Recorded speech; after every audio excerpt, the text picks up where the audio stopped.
अस्सलामु अलैकुम रहमतुल्लाहि व बरकातुहू। हामिदों मुसल्लियन अम्मा बाद। मुअज़्ज़ज़ नाज़रीन,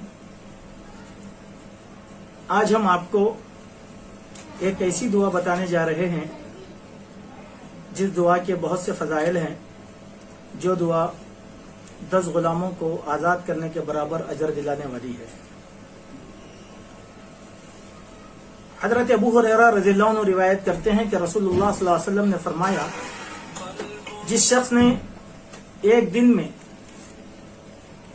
100 बार इस दुआ को पढ़ा, ला इलाहा इल्लल्लाहु वहदहु ला शरीका लहु लहुल मुल्क व लहुल हम्दु व हुवा अला कुल्ली शैइन कदीर। एक दिन में 100 मरतबा किसी बंदे ने इस दुआ को पढ़ लिया तो अल्लाह ताला उसको 10 गुलाम आजाद करने का सवाब देंगे और 100 नेकियां उसके अमाल में दर्ज की जाएंगी और उसके 100 गुनाह मिटा दिए जाएंगे और उस दिन शाम तक वो शैतान के शर से महफूज रहेगा और उससे कोई आदमी ज्यादा पढ़ेगा वो आदमी बहुत ज्यादा अफजल होगा। तो मालूम यह हुआ कि छोटी सी दुआ है, देखिए ज्यादा बड़ी नहीं है। ला इलाहा इल्लल्लाहु वहदहु ला शरीका लहु लहुल मुल्क व लहुल हम्दु व हुवा अला कुल्ली शैइन कदीर। इसके कितने बड़े फजाइल यहाँ पर बयान किए गए हैं। एक और दूसरी हदीस बुखारी शरीफ में आती है। हजरत अबू अय्यूब अंसारी रज़ियल्लाहु अन्हु बयान फरमाते हैं कि रसूलुल्लाह सल्लल्लाहु अलैहि वसल्लम ने फरमाया, जिस शख्स ने 10 मरतबा इस दुआ को ला इलाहा इल्लल्लाहु वहदहु ला शरीका लहु लहुल मुल्क व लहुल हम्दु व हुवा अला कुल्ली शैइन कदीर को पढ़ेगा, अल्लाह तबारक व तआला हजरत इस्माइल की औलाद में से 4 गुलामों को आजाद करने का सवाब उसको अता फरमाएंगे।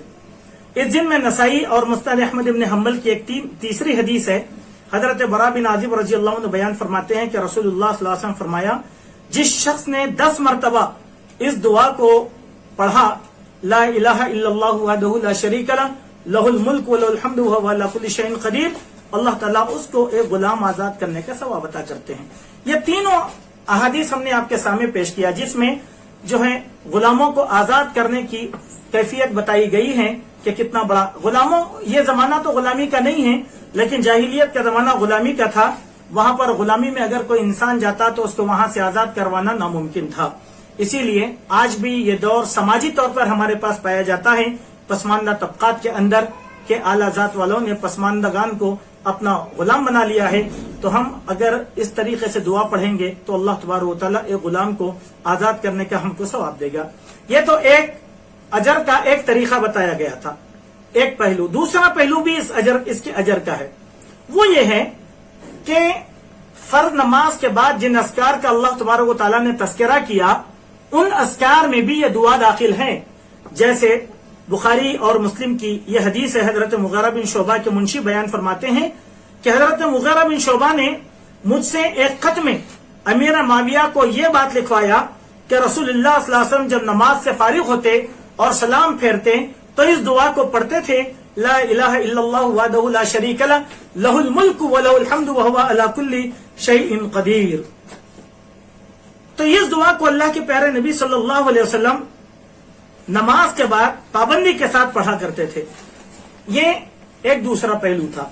तो हम लोगों को भी चाहिए कि फर्ज नमाज के बाद के अस्कार में इस दुआ को ला मुहाला पढ़ें और इसका अजर हासिल करें।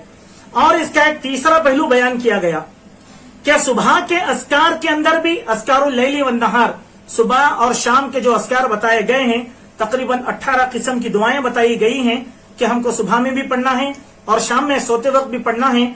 तो इन 18 दुआओं में सुबह के अस्कार में भी इस दुआ को शामिल किया गया और शाम के अस्कार में भी इस दुआ को शामिल किया गया।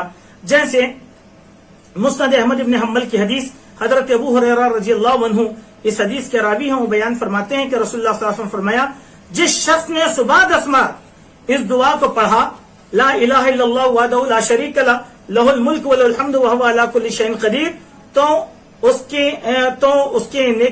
उसके खाते में जो है अल्लाह सुब्हानहु व तआला नेकियां लिख देते हैं और उसके 100 गुनाह को अल्लाह तबारक व तआला माफ फरमाते हैं।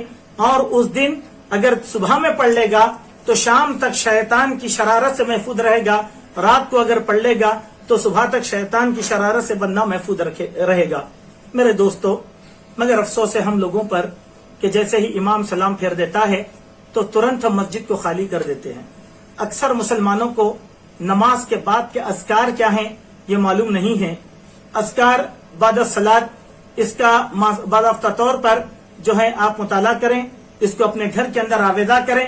جہاں تغرے لگاتے ہیں اذکار بعد الصلاۃ کے تغرے ایسی جگہ لگائیں جو جگہ ہم گھر میں نماز کے لیے خاص کرتے ہیں. اس کے ذریعے سے ہمارے بچے بھی پڑھیں گے، اہل و عیال بھی پڑھیں گے، اور اس کا خیر ہم کو ملے گا انشاءاللہ. کل ہم پھر ایک اور دعا کے ساتھ آپ کے سامنے حاضر ہوں گے.